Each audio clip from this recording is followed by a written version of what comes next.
একজন নারীর স্বপ্ন শুধু নিজের জন্য নয়, পরিবারের জন্য, দেশের জন্য আর ভবিষ্যৎ বদলে দেওয়ার জন্য।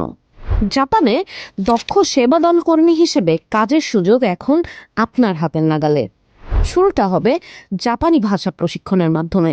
আপনার বয়স যদি 18 থেকে 28 বছরের মধ্যে হয়, এসএসসি বা সমমান পরীক্ষায় উত্তীর্ণ হয়ে থাকেন, আর যদি আত্মবিশ্বাস, শারীরিক সক্ষমতা ও শেখার আগ্রহ থাকে, তাহলে এই সুযোগ হতে পারে আপনার জীবনের জন্য টার্নিং পয়েন্ট।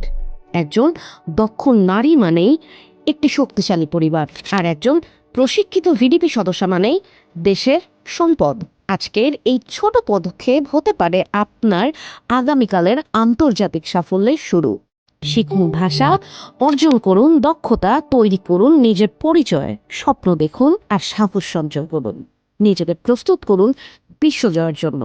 জাপানের পথে এগিয়ে যাক ভিডিপি নারী সদস্যরা, যেখানে স্বপ্ন এখন বাস্তবের পথে।